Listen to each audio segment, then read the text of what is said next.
Happy holidays, everyone. Whether you're celebrating Hanukkah, Kwanzaa, Christmas, or the ability to eat whatever you want because your New Year's resolution is still a week away, happy holidays! I'm Michael J. Rigg, the writer and creator of COPPERHEART. I had to say that because it's been a while and I've missed you and you may have forgotten who I am. Just some quick announcements before I give you your presents. We will be returning to our story next month, next year, next decade, however you want to look at it, and we'll be concluding Season 1 by the spring, if not sooner. Also, good news, there is going to be a Season 2, and I'm already thinking it's going to be epic. If you're a patron, my spin-off series Hickson has launched, and another series will launch between the seasons. I want to thank all of our current patrons, and I want to thank you, yes you, for seriously considering pushing that button. $1 a month can get you deeper into the bunker, just saying. I also come bearing a gift for all of you listening to this right now. Everyone here now, a gift for you. Clockwork Looking Glass, my first novel, is yours for the taking. Just go to Amazon.com, find Clockwork Looking Glass by Michael J. Rigg, and grab your free copy. It is the ebook version for Amazon Kindle, but you can download the free Kindle app from your favorite app store and start enjoying some awesome steampunk adventure right now, even if you don't have a Kindle. And I've also placed a link in the show notes so you can go there directly. The novel will be free from now until December 28th, so go get it. Treat yourself without spending a dime, and happy holidays. You'll learn more about the ripple that brought you COPPERHEART automatons and the witch Adrienne Booth, who you'll recall invaded GL51 in our last episode, killing O'Bannon, Jenkins, Gates, and Powell before using her magic to kill 2 more people, Merrick, Jim, Baxter, or Director Rhoda. You'll find out soon enough. Speaking of Adrienne Booth, the reason this popped into your feed and clocks at over an hour is because I wanted to give you the treat of a little Adrienne Booth background. Some of you know the Steamrollers Adventure podcast, my steampunk comedy adventure actual play tabletop roleplay show.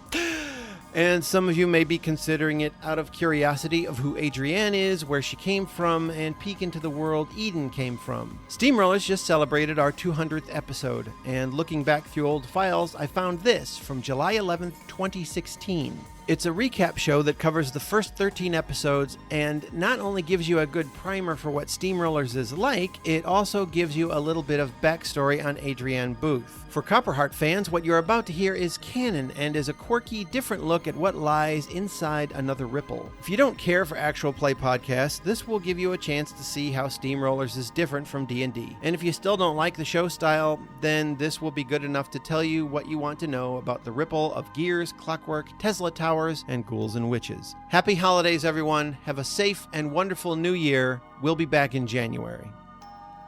Steamrollers Adventure Podcast can be considered a dark comedy. The following contains mature language and subject matter, including weapon use, violence, and dark imagery. Hey, thank you for joining us for our very first recap special. This special presentation of the Steamrollers Adventure Podcast will bring you up to speed on the stories of Charles Humphrey, Jameson Mayfield, and Martin Barnett. We understand that a story that grows as it goes will have some hiccups along the way, and there will be twists and turns you didn't expect, and bouts of high action sandwiched between long stretches of absolute boredom. Ahem. Oh, I mean long stretches of absolute boredom sandwiched by short bouts of high action. Anyway, yes, this is the episode that will bring it all together. This is our encapsulated recap. You could technically just listen to episode 0, then this episode, and continue along. Well, yeah, if you're new to the show and you're just interested in the story, I suppose you could do that. But then you'd definitely miss out on all the funny moments and all the cool little asides and the crack-ups and not to mention the cool sound effects and the original music and whatnot that we have throughout. And our trivia spectacular shows. Don't forget those. Meh. Robbie, initiate contact protocol. Yes, sir. You can listen to the Steamrollers Adventure Podcast on iTunes, Stitcher Radio, Google Play Music, or download episodes at www.rigstories.com/thepodcast. The show notes of each episode include a link to our direct RSS feed, so you can use your podcatcher of choice. You can also download episodes directly from our website. I actually use RSS Radio, the RSS Radio app. This is a free plug for them. It lets you decide how to group, store, and listen to podcasts. It has a lot of great features. I like how you can automatically generate a playlist by telling the app how to arrange your favorite podcasts as they... What? As I was saying, You can contact the show by writing to steamrollersadventurepodcast@gmail.com through the Contact Me link at rigstories.com, or you can find us on Facebook at facebook.com/steamrollersadventure or on Twitter at steamrollerspc. Thank you, Robbie. Okay, so let's get right down to it, starting with Ray's character, Martin Barnett. Martin Barnett was raised on the Barnett farm in south central Iowa by his mother, aunt and uncle, and his cousins, Wallace and Reed. He has a mechanical left arm following a bad plane crash at the age of 14. He was the oldest of 3 boys on the farm, but he didn't work as much as they did, or as much as his uncle Lyle would have liked. He was employed as a crop duster just outside of town at Pratt Airfield. And his last day as a crop duster ended with 2 major events. Well, 3 if you count the fact that he actually finally got a girlfriend. First, he sees something strange while flying over the O'Reilly farm. Okay, as you're coming back around, you happen to notice someone jumping from the 2nd story of the O'Reilly farmhouse. What? And sprinting at an ungodly speed into the brown husks of corn. You don't say. I do say. I just said. Whoever it was, they looked naked. Really? Can't tell a gender at your altitude and speed, but as you fly over, you saw someone climb out and jump from the 2nd story window of the O'Reilly farmhouse and run like... Ooh, someone done been cheating. Zipping naked into the cornfield. I'm going to bank around again and see if I can find him in the cornfield. I'm going to come down low. Here's what you see. Whoever was running through the field, you see what they're running to? There's a group of them. 5 total. All naked, so it seems. And they're dragging someone. What the? They're dragging a woman in a dress. And then he gets the girl. Thanks. Sarah's like, Martin, you wanted to say something? She like looks around, see what you're looking at. She didn't notice you're noticing, but... I'll drink some punch. Yes? You, Yes? what day is this? Day of the week? Yeah. Saturday. You doing anything next Saturday? No. Do you want to? Yes. Yes, I'll go out with you. And then war breaks out. Fellow citizens of the Empire, I regret to inform you that on the 23rd of September, a corporate interest of Thorne and Hearst Acquisitions was brazenly attacked by the forces of the American Confederation. People are like, it's really dead quiet now. They're all looking at each other and jaws are dropping open. It's like, wall. Yeah, this does not sound like another report on what crops are going to be like. I'm off the hook then. Yeah. The attack was not sanctioned by the Hall of Thinking Machines, and we will not stand idly by and allow the Confederation to bully us or to disrupt our way of life.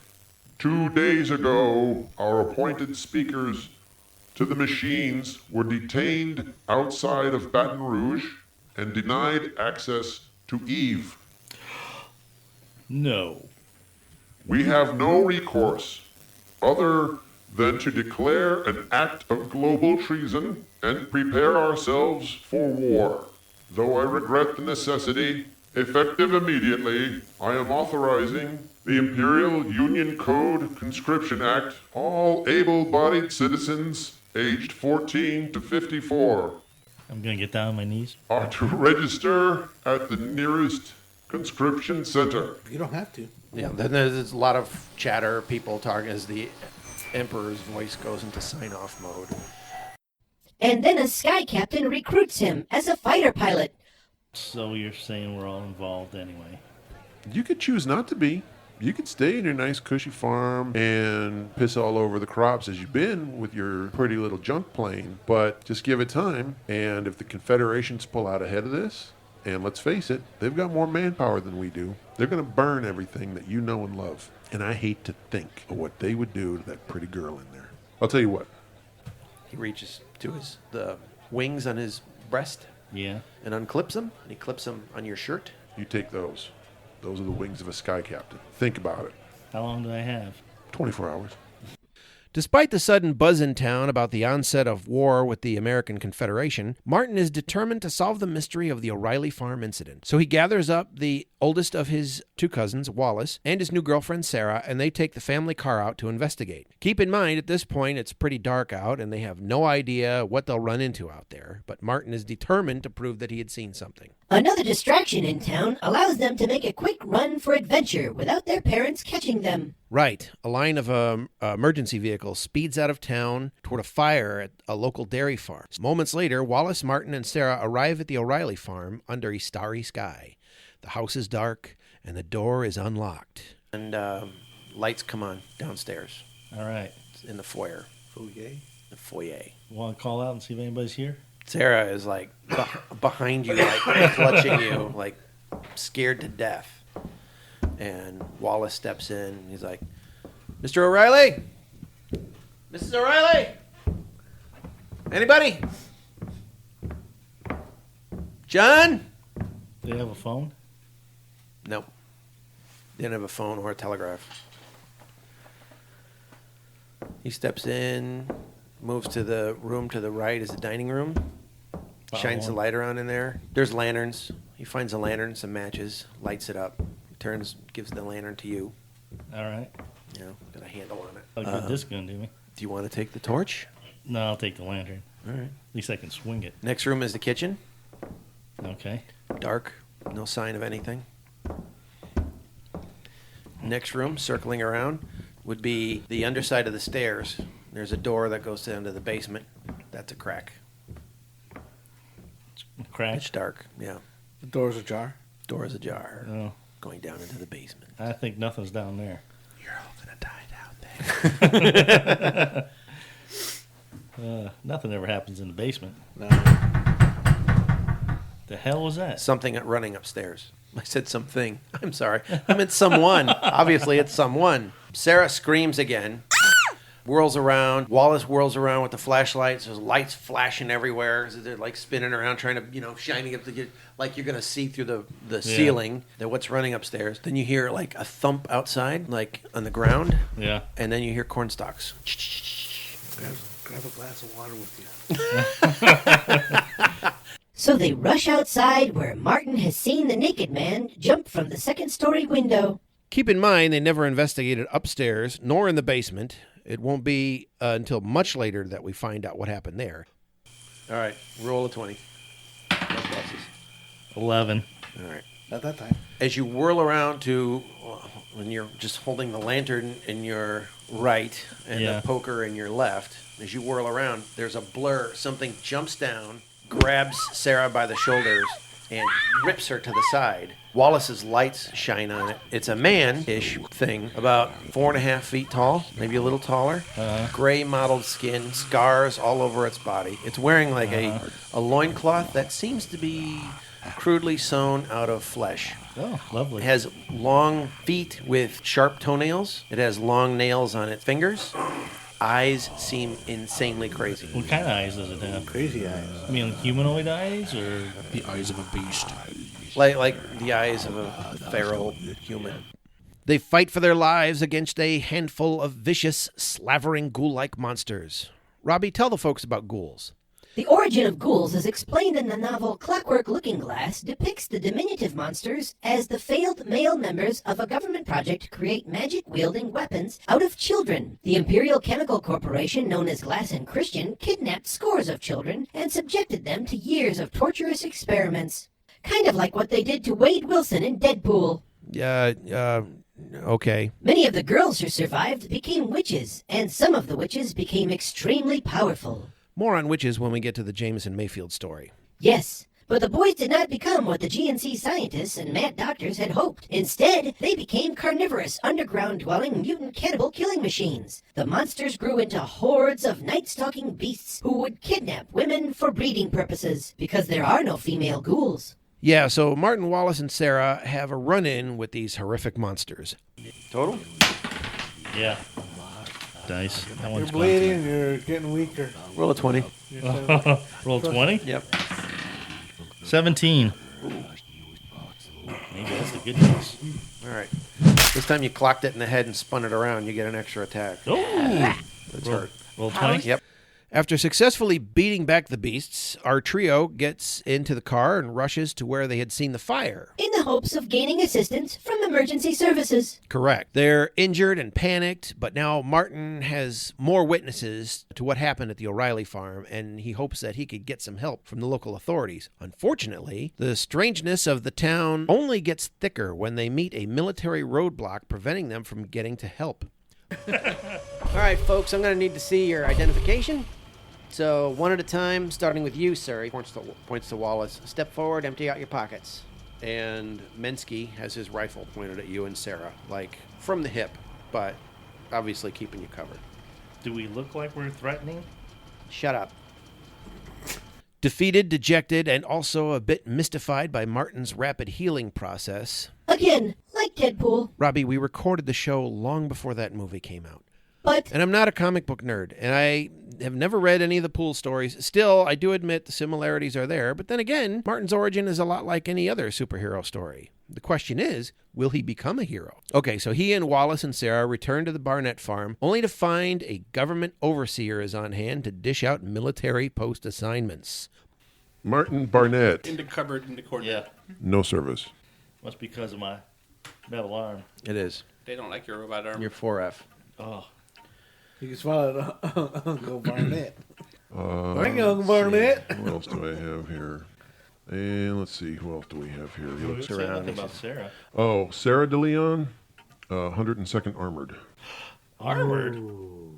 you should point out that Martin does not kiss the girl. Right.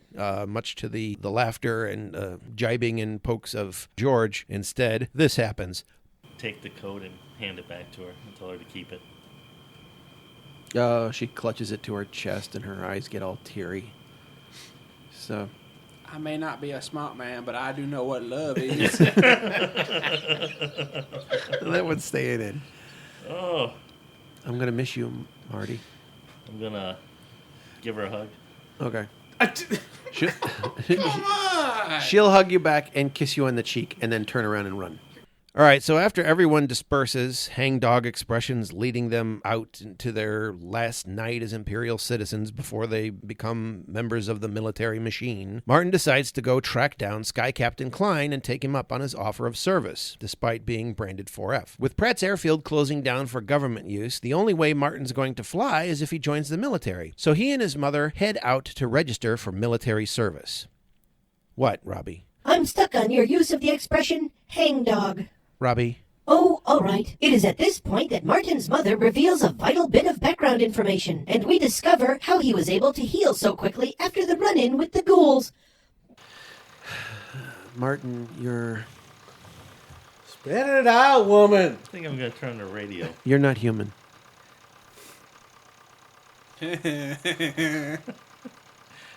What did you say? You a freak. Are you maintaining the road? Roll a 20. While you're maintaining your driving. She drops this bomb And on he you. crashes into a tree. 8.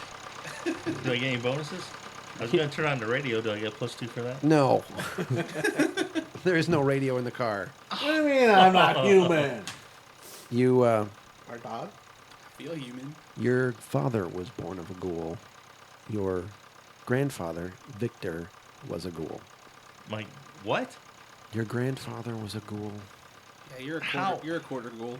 You're a quarter hellion. How could that be possible?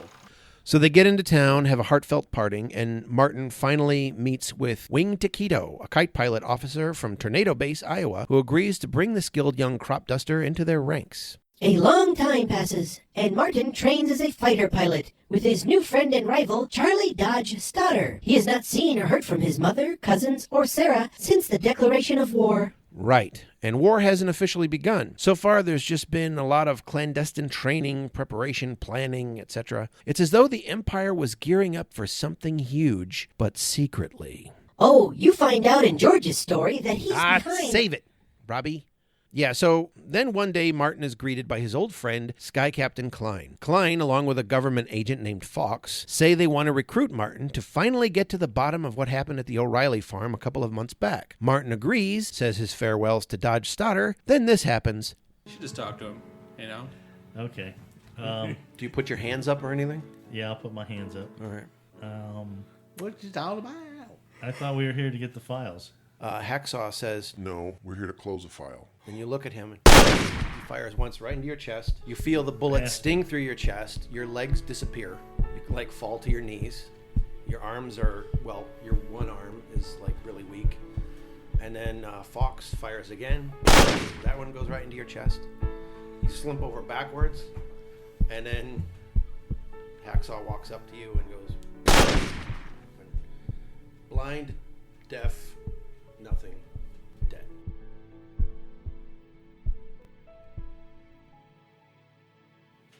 Oh. The fuck? Martin Barnett is dead! Yes, but the next morning his eyes crackle open and he miraculously rises from the dead, his body quickly regenerating. Like Deadpool, after Ajax Robbie, burns down the would you lay off the Deadpool?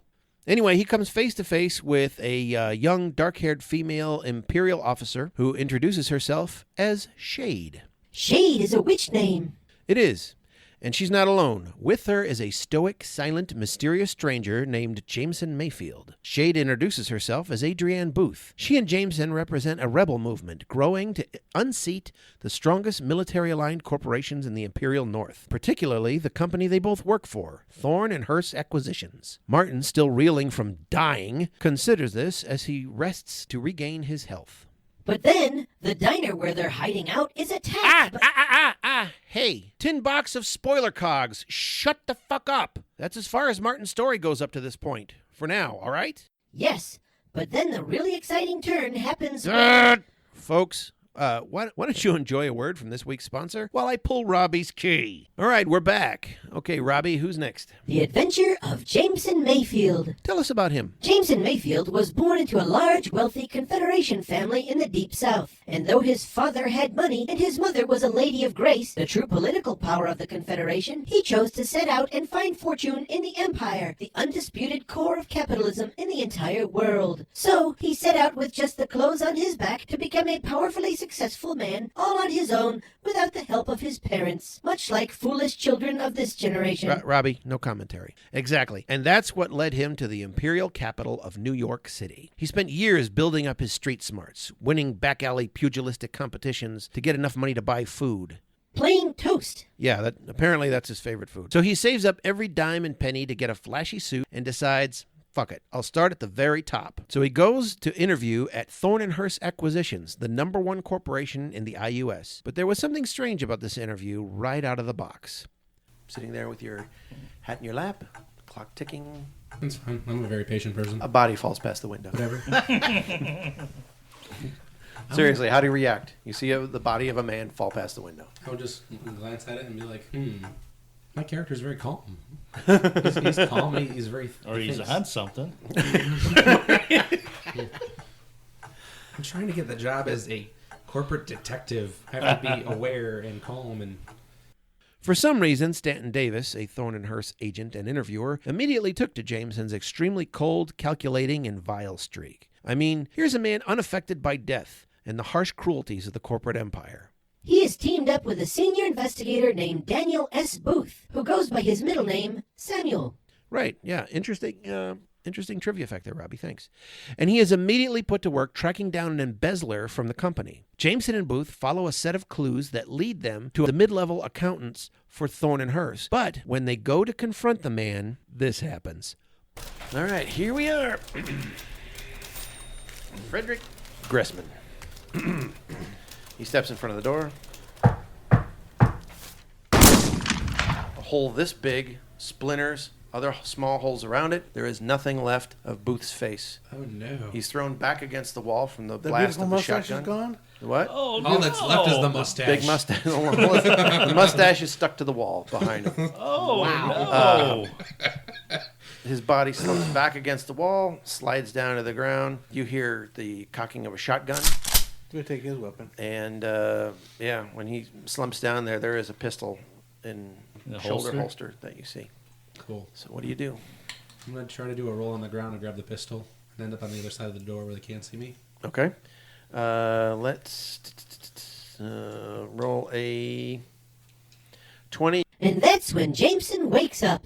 Correct. From the moment he walked into Thorntonhurst's offices, Jameson was being watched. He was somehow tagged and drugged even before meeting with Davis, and his entire interview was some kind of ghastly probe into the workings of his mind. It should come as no surprise that a character with such a dark streak would get the job at Thorntonhurst. If you've read Clockwork Looking Glass, you know what Thorn and Wolf was like. Thorn and Wolf, Thorntonhurst, same thing. The next day, he receives a call. Davis says a car is going to pick him up for a meeting at the Leviathan building. Right.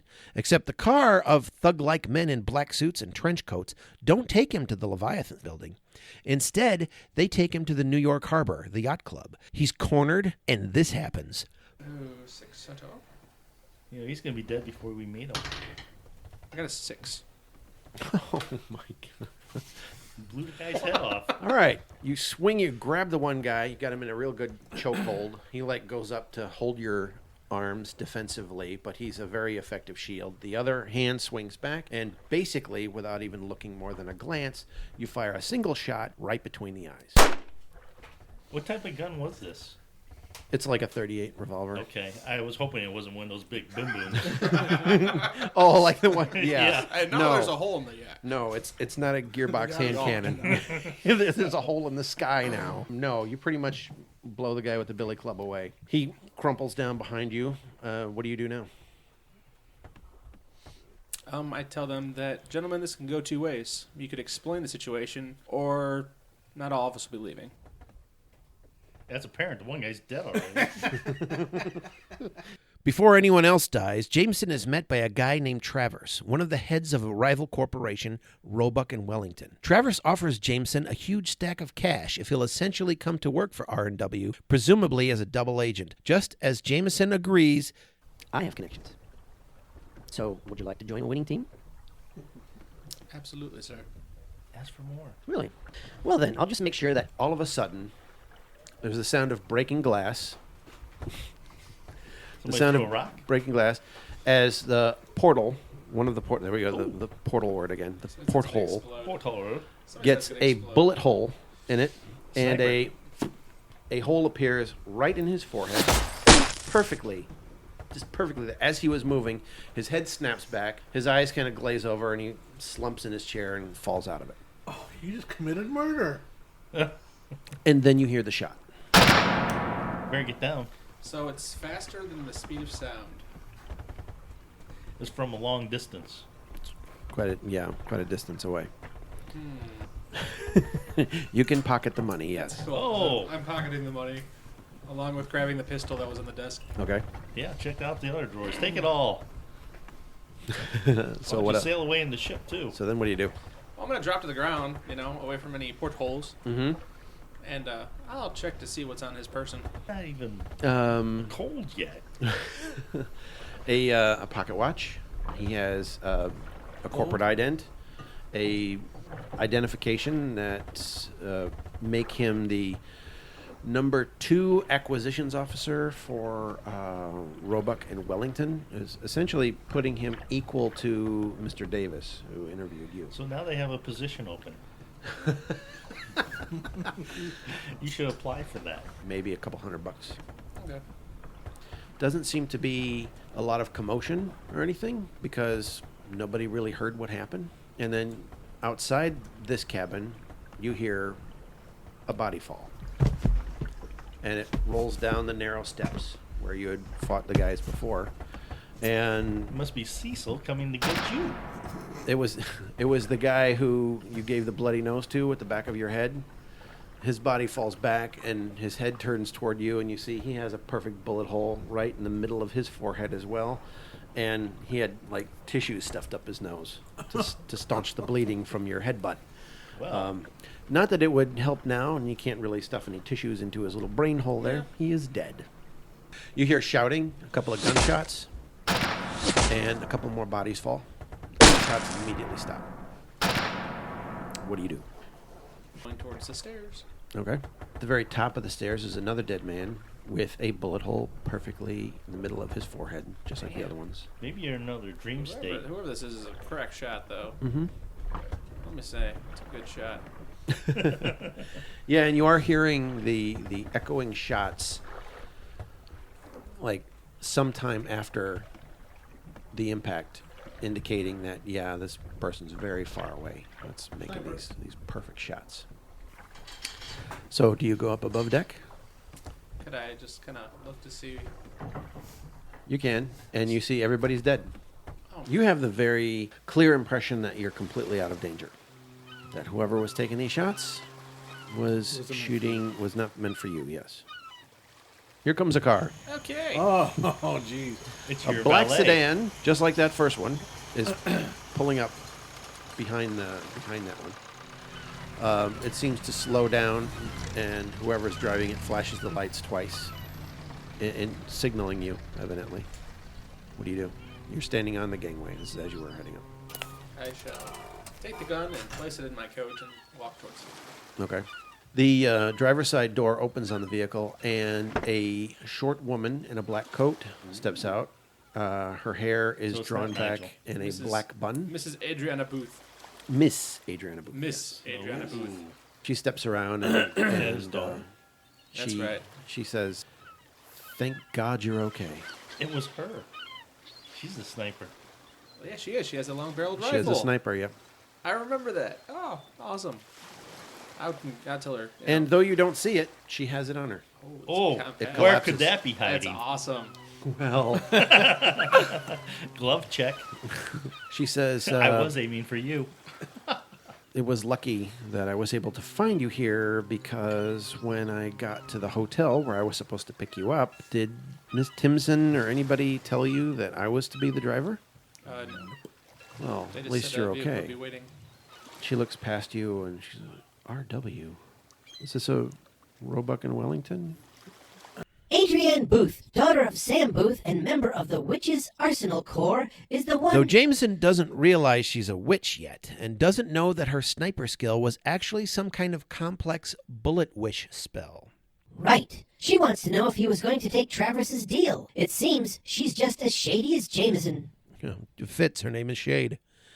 After a quick bite to eat, again, toast, Adrienne takes Jameson to the heavily armed fortress of the Leviathan building. There he meets with Agent Booth, her father, and gets his very first assignment. Protect an assassin being sent across enemy lines into the Confederation, who is being sent to kill a man named Robert Hillary. Hillary apparently has secrets stolen from the Empire's #1 company, and it looks like he's planning to sell those secrets to the Confeds.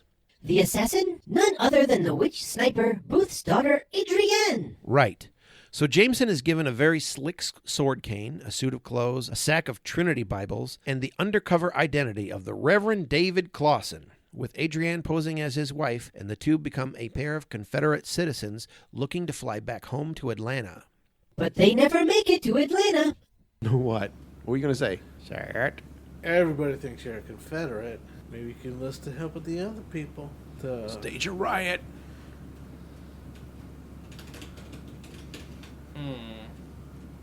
and you don't blow your cover. Adrienne says, "Do you trust me? Absolutely. We've only known each other a few days, but I really need to know if you trust me." Mm-hmm. All right. Wait here. She goes back up towards the curtains, towards the front. What are you going to do? That's your clue to get naked. What do you do?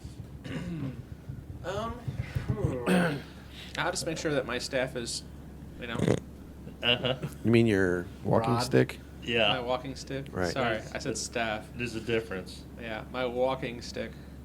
You are a holy man, though. All right. She comes back after a few minutes. She takes you by the arm to pull All you done. close. Nobody else has come back here. They're content to sit in the chairs for a while and play cards, smoke, and read the because you could smell cigarettes and pipes and whatever. We're heading to Iowa. There's a containment camp we're being taken to. Once we're there, they're going to divide us up for labor. Iowa's nice this time of year. So what are your ideas? We have to get to Atlanta. I agree. Take over the plane. We're going to have to... Cause a ruckus. We can't disrupt this flight. Just like and I can't take us off of it. Disrupt this flight. So what she's saying is you're going to Iowa. And you have to find a way from there. Yep, now mistaken for the Confederates they were posing as, Jameson and Adrienne find themselves separated in a horrific work camp right out of Schindler's List. Not at all like something out of Deadpool. What? You're obsessing. Anyway, aboard the SkyTrain to this camp, which is located yards from the very military camp where Martin Barnett was earning his wings, they meet a furniture maker named Thomas and his brother. Upon landing, Thomas's brother, well, this happens. You witness a woman stepping out of the group. She's being pulled away from her husband because the men and women and children are being divided into 3 groups. Steerage and first class. I don't like it. Worse. So as she's being pulled away, Say a prayer for her. her husband runs to intervene. Says, "I don't treat my wife that way." The guard turns, shoots her in the head. Whoa. And everybody witnesses this and absolutely loses their shit, screaming in panic, falling to the ground. The children are crying, whatever. The guy immediately moves to just a random guy, shoots him right in the head. And then there's lots of shouting and screaming and say, stand in line, do exactly as you're said or you're going to be next. Would that be the officer that's standing on my porch now? No. Good. If it were, I couldn't tell you. So this horrific thing happens, and as you and Adrienne are split apart, and she's staying in character with the, my husband, but she tells you, everybody listen, because this is going to be another shocker. Loyal glass. She says, listen for the sign, Loyal Glass. Damn, am I good. She also tells you, conform, but never look away from their eyes. What? David, never look away from their eyes. Always keep their eyes. Loyal Glass. Weeks pass in the camp, and Jameson becomes the subject of suspicion and revulsion. He gets more food than anyone else. He gets more blankets. He's ignored by the spotlights and the guards as long as he looks them in the eye. But suspicions go both ways, and he overhears the phrase Adrienne left him with, Loyal Glass. This time it's spoken by Thomas and his new friend, a British Confederate named Foley. So he follows them to a secret meeting where Jameson is almost stabbed in the back. And they find out that a guard named Jillian Kay is on their side. Yes, an insider. Reverend, I think they're going to kill you. You don't have to like it. Were he a saintly man, he would have the same treatment from the Lord. A fourth person comes running over, hunched over, sort of A little plows into your crowded guys' here, isn't it? little huddle, and says, The precious. What's going on? Who's he? it's a woman's voice. He heard it. Heard what? And the Foley guy says, he heard the pass. Not only that, he looked right at the light and they didn't shoot him. He's a spy. Why didn't they shoot him? Why didn't they shoot Must you? be. Because he's a spy. Look at him. The divine faith of the Trinity. I think you better give that up. Foley knife him. Foley's trying to find his dropped sharpened I'll stick. look at Foley. Durr. Does it work? Yeah, he stops. So Jameson becomes aware of the greater plot afoot, and the conspirators agree to include them in their plans, though they don't. But the very next day, Adrienne returns in full uniform, driving a staff car directly into the camp and right up next to the line of prisoners. She has Jameson get in, and they drive right through the gates of the prison, right out the door.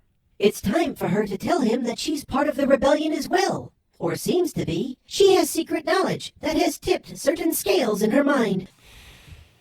It's over. Snap It's out of it. all over. There's no corporation. There's no job. There's no money. Oh, they're kicking you out. Your service has If- been terminated. If Thorne and Wolf succeeds, Thorne and Hearst. Thorne, if Bradford fucking Thorne succeeds, the Empire is going to crumble. There's a movement, a rebellion against Thorne and Hearst. You have had a Thorne and Hearst ident. You have a Thorne and Hearst pin. I have that. I'm a WAC. We're in trouble. You have to see something. We have to collect whatever we can to get out of this. I need to know if I can trust you. If I can't, then what's the fucking point? She turns like a there's like a cloth bag like sewn onto the door because it's like a Model T. It's not like, And she pulls out a long-barreled stainless revolver. She hands it to you, handle first. It's just like Bonnie and Clyde. Take it. Where's her dad? She puts both hands on the wheel, closes her eyes. She says, they're glass. Glass is the only thing that's going to kill me.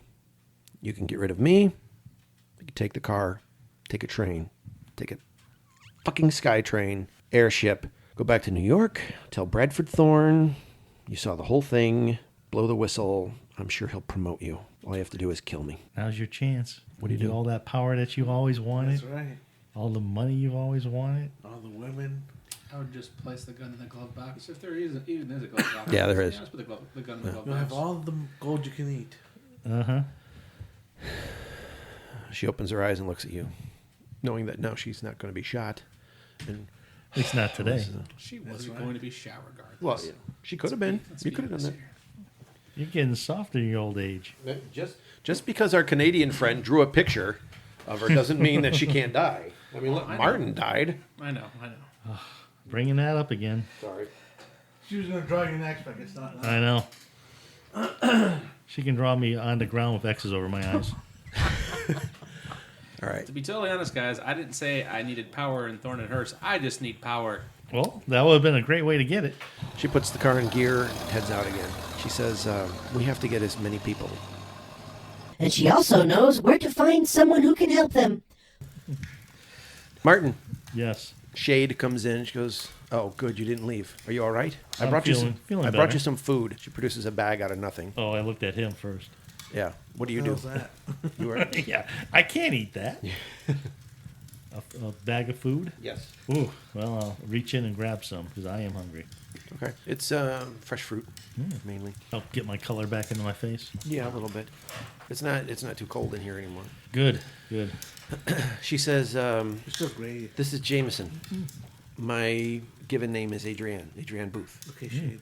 Well, Shade was my witch name. She glances at Jameson because it's more she's actually disclosed about herself than she has before. Thank you, Shade. thanks for everything. Shade. She grabs the papers from nearby, the ones that you didn't destroy, and she hands them to you. Look, Yeah, he doesn't need to know about me.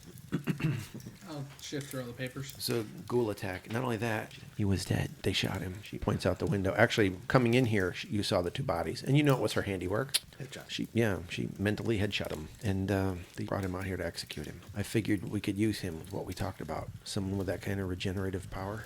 I'm listening to their conversation while I'm eating. Mm-hmm. Wondering who the hell he is. And that's where Jameson Mayfield meets Martin Barnett.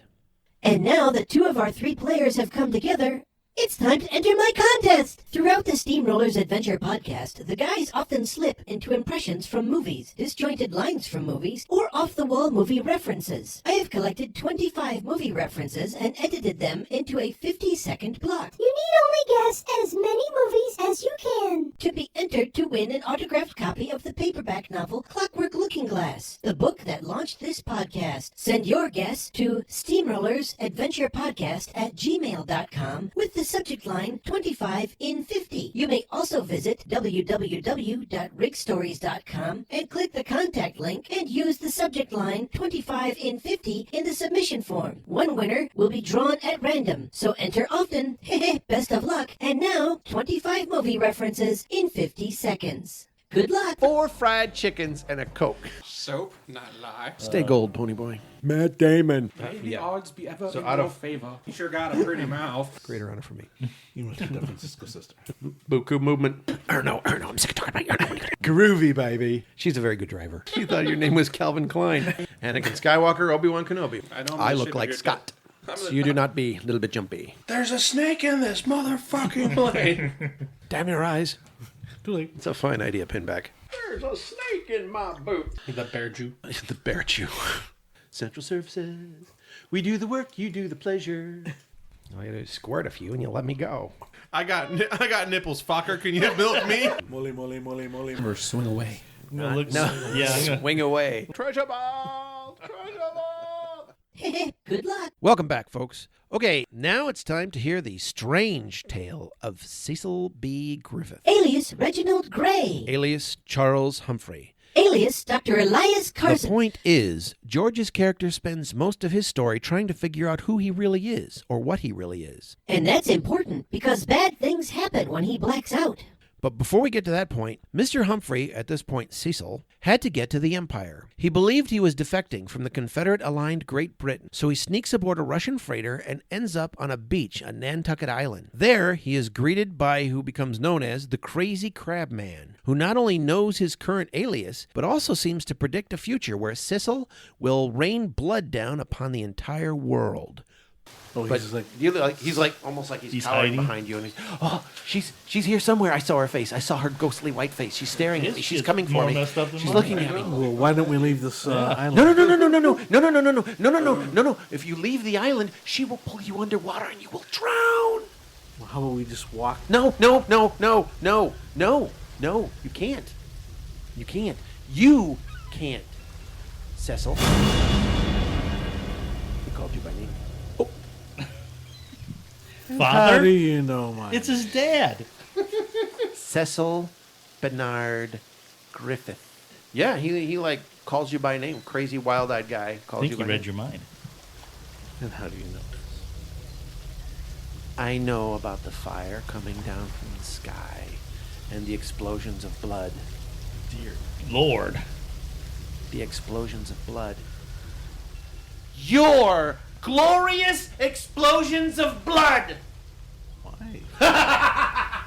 He turns and takes off running down the beach. I'm gonna take off running. And that's where the lovely but mysterious, helpful Molly Rose comes to play.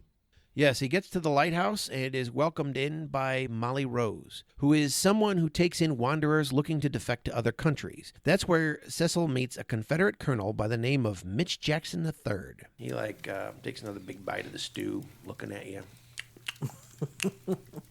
So why you want to come here? I don't have it on me. I gave it to the lady. I heard some things. Didn't set well with me because I, like you probably, as I hear it all you Brits is, I like to consider myself a gentleman and a man of moral integrity. Exactly. And when I heard that the Confederation has plans to launch against the Imperial United States a sneak attack using massive weapons, What kind of weapons? rockets filled with poisons. Then he blacks out and murders him. He has a russet, part of his uniform was a russet cross belt and waist belt that had a number of pouches on it, an ammunition pouch, and a scabbard that is now empty. The scabbard is?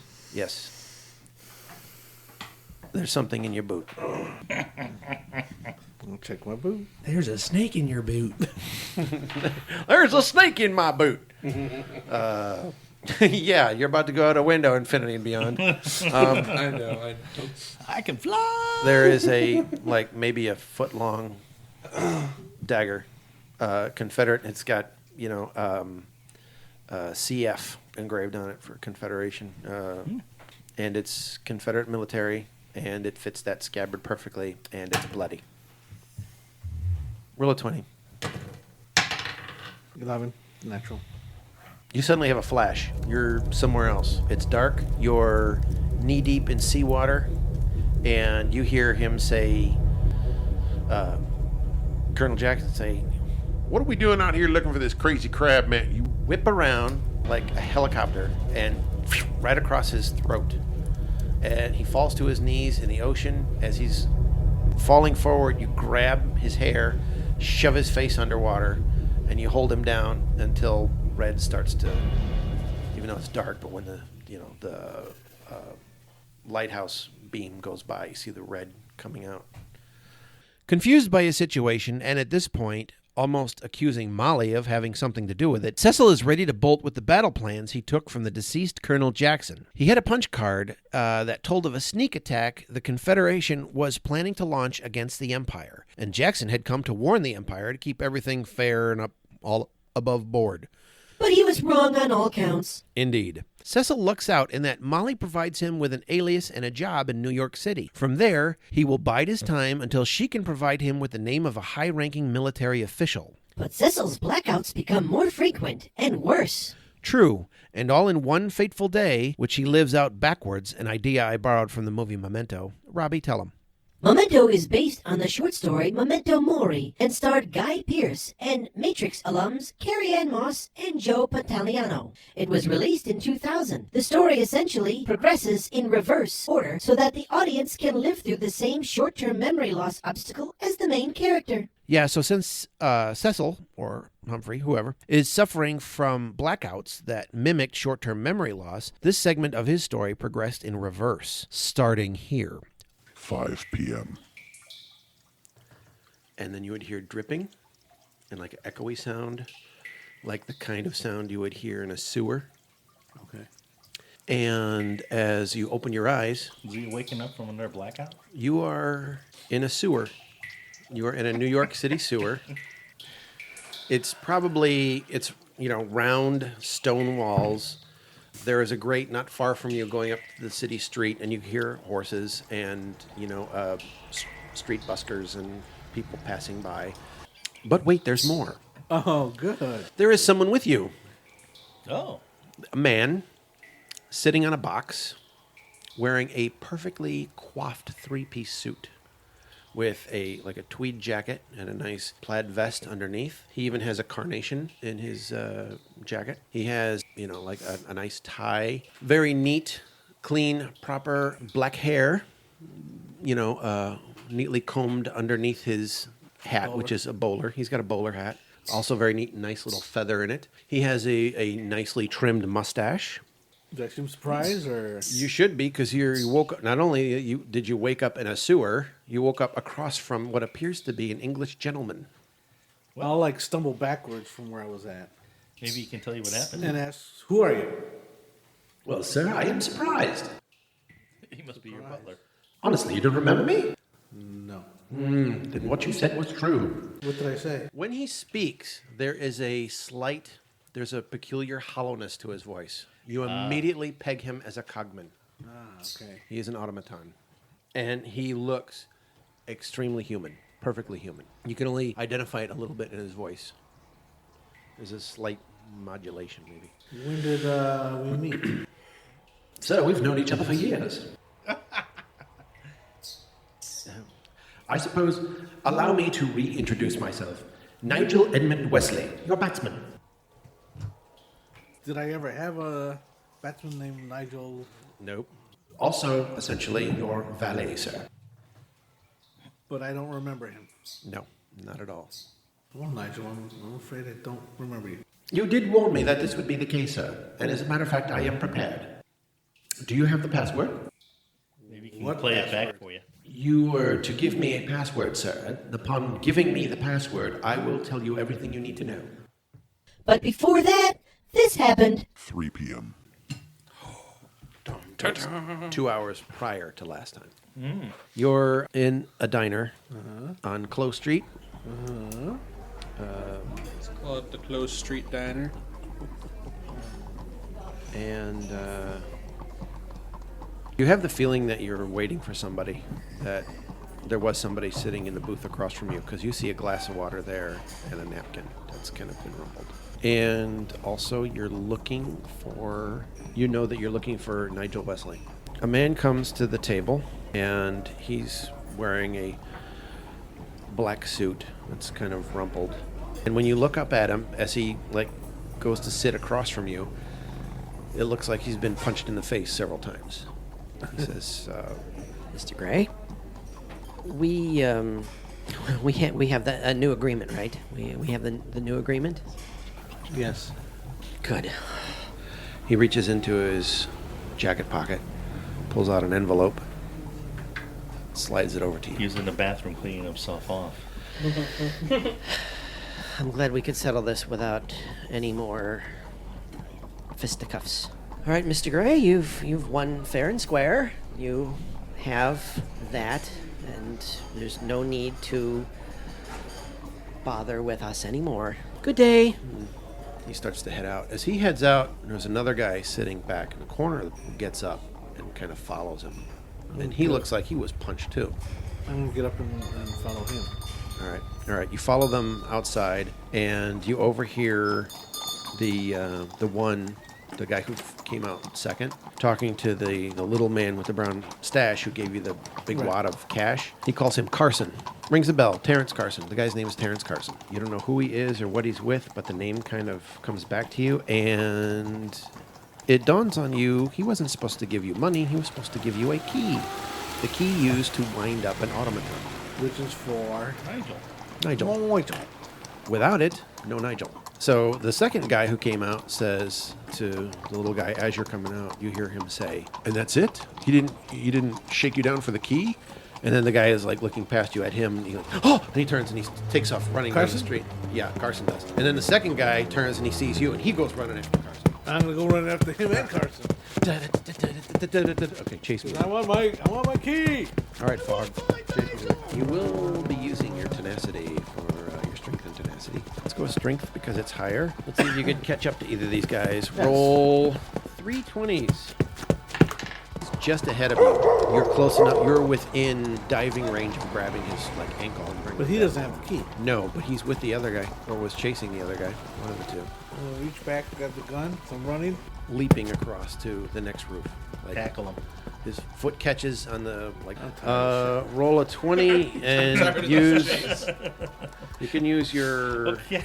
+5. pistol. Yeah, your +5 pistol. Roll that. Okay, Indy. All right, you take aim. You fire. You see a blossom of red explode from his calf, and he stumbles forward, cries out, and he reaches down.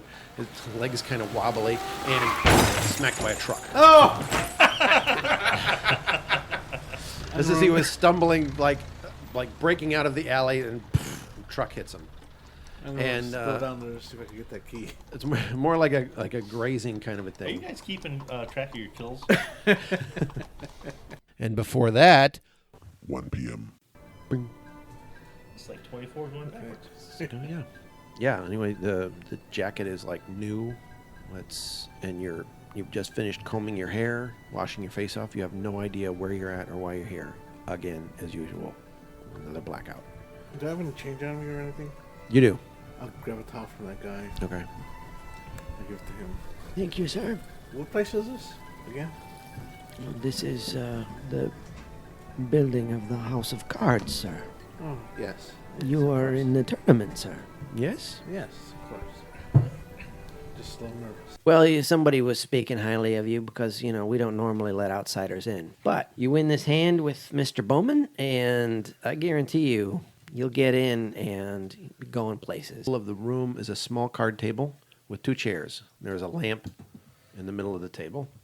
There is an African American gentleman in a beige suit standing at one of the chairs, talking to a guard. All these other guys you recognize as having chased you in the last episode. All right, Terrence slows down a bit so that he could fill you in. Now, you remember, we're not playing for money. We're playing for information. That card you have in exchange for the information that you wanted. The key. You like what you see? Let her sit on your Very lap. pretty. Well, you stick with us. If you win this challenge, we'll be glad to have you. And then that will mean more for both of us. I'll let you cut. Cut the deck. Okay. And he shuffles.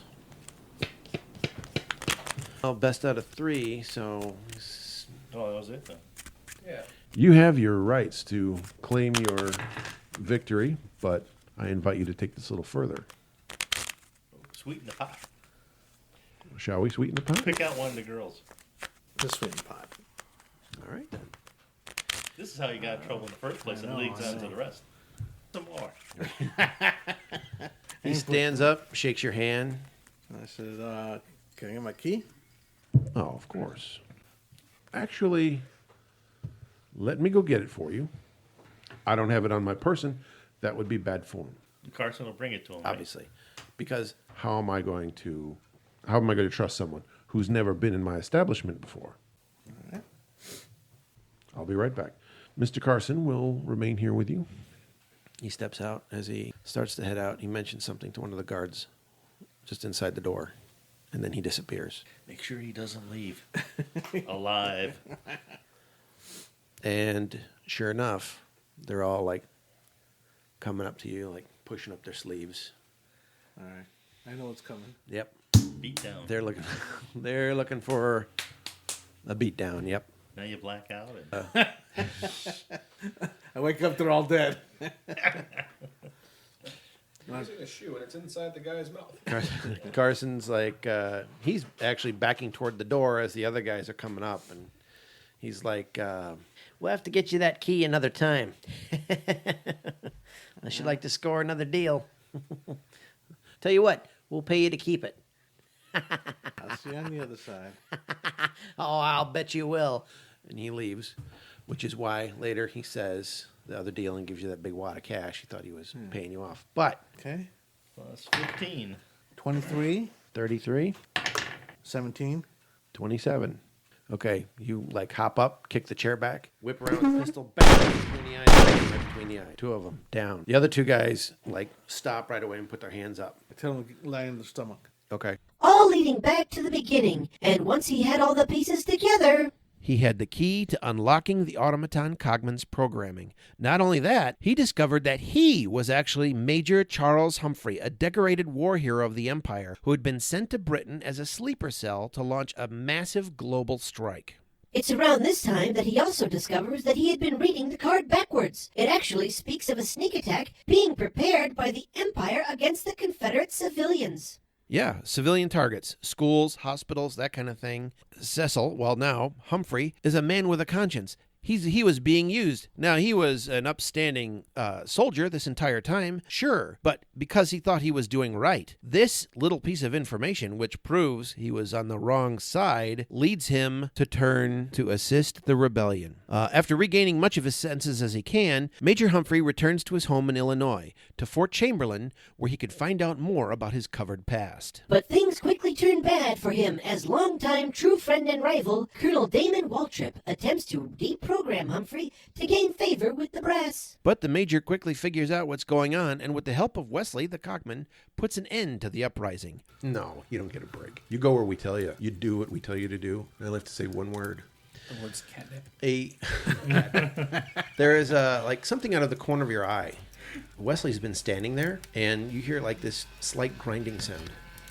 He's getting ready to blow. And when you look over there, his eyes are all bugged out to the point where around the whites of his eyes, you actually see the rotating gears like behind his eyes. His cheeks are twitching. And he's like standing there, and he's like, Is somebody behind him? nope. He's staring at the colonel. They live. That's what it is. He sees something there. It's as if the colonel had It's about somehow he triggered something to You. lock down your automaton so that he can't record anything or say anything. It's just you and the colonel. He's gonna say catnip and you're gonna be fucked. Yep. Before he says catnip. Say Yeah, glass true. monkey, and You are a chicken. Glass monkey. isn't that his code word for Yeah, his droid? technically, all he has to do is say one thing. I know. Break his mouth. 9. All right, you dive across the desk to grab him, and he immediately jumps back and he's laughing, and he draws a pistol from his holster and has it pointed at you. It says, "I suggest you calm down, Major. Where did that come from? You've been holding something this entire time." What is it? It's a mechanism with a button, and when you take your finger off the button, Wesley stops, convulsing. It's you who are locking him down. I'm gonna turn off the thing that turn on. Okay. For Wesley? Wesley snaps into action. He knows what's going on, and he basically says, "It's all right, sir." As he lunges forward, grabs the colonel, spins him around, whips his hand up. You hear a crack. The gun falls out of his hand, and he's got his arm around his neck. He's holding him back, and he's got the other hand up, and he's basically just holding him there. General Marrow comes in to welcome Humphrey back from his long mission overseas, and that's when the Major first hears about the Loyal Glass movement. And, shockingly, that the General is part of it. He informs Humphrey that the vile corporation Thorne and Hearst has been using the military wrongly, that something bad is growing up, like a black thorny plant from within the Empire, and has to be stomped out. Thorne and Hearst has been programming Humphrey to spread havoc, wipe out the heads of the rebellion, plant the seeds of war against the world, and eventually push the button that will launch a worldwide war. Say that 5 times fast, Robbie. Would like more. Would like more. Would like more. Would like more. Would So like more. then, exhausted from all he's learned, the Major returns to his home there at Fort Chamberlain, only to learn there's even more bizarre things. His primary mission overseas was to plant a lifelike automaton in the good graces of the royal family. Princess Anna Cleves is her name, and the original copy of the Anna automaton lives in secret in Humphrey's house. It is certainly good to have you back home, sir. Good to see you. May I fix your dinner? Yes, please. I would be delighted. What would you like to have for dinner? Surprise me. Boo! Wesley says, allow me, sir. I'll handle this. He also has a dog named Flag and lots of hiding places for secret files and such. Files he quickly locates and reads to discover he already had dossiers on the top 9 or so of the rebellion leaders against the evil American Empire. All right. Each folder contains a complete dossier on the individual. Last known location, that kind of thing. Schooling, what the profession is. This one appears blank on everything like schooling, occupation, blank, blank. And there is a small tintype picture of the person. Abel Key, K-E-Y-E, is a black gentleman with white eyes. Ooh, is he blind? That was the one labeled the carpenter. The monster. Still don't look at me. Kind of funny. Barnett, Martin. Who could that be? The military thinks you're a monster. Handwritten on the Martin Barnett file is grandson. The leader, Booth, Samuel. The contact, Jackson, Colonel Mitchell. What happened to him? I don't know. The getaway, Okay. Rose, Molly. Change getaway. It's actually, I couldn't read my own writing. It's gateway. Gateway. Because God. the orchestrator, Travers, William. The witch, and it should come as no surprise. The name on that dossier is Shade, Adrienne Booth. Booth, Adrienne, and then Shade in quotes. Has an entire medical history of her and how her father, Samuel Booth, actually gave her to the Empire not long after birth so that she could be raised as a witch. And they did all the experimentation on her. There's a picture of her as like a 12-year-old girl with her head shaved and these really huge, painful-looking metal rods in her head with tubes coming off of them. That was nice of him. And the last one, the mystic, Stoddard, Charles. You would think that would be enough. That wasn't the end of this part of Humphrey's tale? No, there's a secret visitor, remember? The monster who had been living in his house this entire time. Yeah, right. Victor Tarbant, an intelligent, well-mannered gentleman ghoul. There's no need for the weapon. I'll decide that. Well, There's not glass bullets in there. I'm not concerned unless the bullets are glass. May I sit down? There's bullets in there. Never seen. All right. He looks around as he pulls the gloves off one finger at a time. Goes and looks at the picture of you and your father, and does one of these, smiles and kind of turns and looks at you. And Handsome boy. he sits down, crosses his legs at the knees, and rests his top hat in his lap, and just smiles up at you. And you are? Victor. Dr. Victor Tarbant. AKA the monster? I don't say that. Stuck here. Damn your eyes. Too late. Movie reference. Victor Von what? Not Victor Von. It's Dr. Victor Tarbant. How do you spell that last name? Tarbent. And what's the pleasure for your visiting? My grandson is in those files, and a pupil of mine. I wanted to help. Who could that be? Who's the pupil? Of what? You're going to be part of a rebellion, yes? Overthrowing the I think the Evil. two that are dead is what he's looking imperial corporations, particularly Thorn and Hearst. I don't know anything about it. I can see into your mind as clearly as you can see my face here. Don't toy Charles or Cecil or whatever your name is. Victor agrees to help the rebellion, so it seems, by helping Humphrey track down the others, though he does have his own agenda. His own grandson, Martin Barnett, is among those listed in the dossiers. So, there we have it. You're all caught up.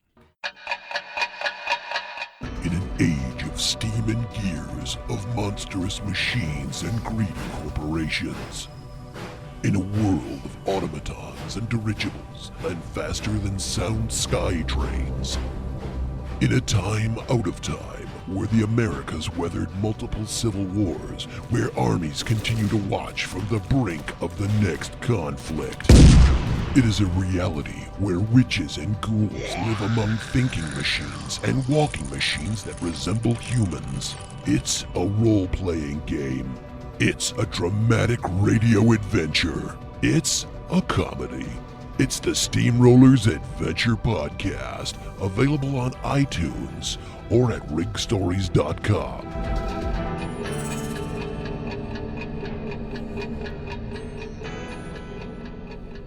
Thank you for listening. I hope you enjoyed it, and I hope you end up adding Steamrollers to your fun time, happy playlist show thing. Anyway, this was a lot of fun to relive that. We will see you next month, next year, next decade, however you want to look at it. As I said, now head on over to Amazon.com and get your free book. And happy holidays from COPPERHEART. Love you all.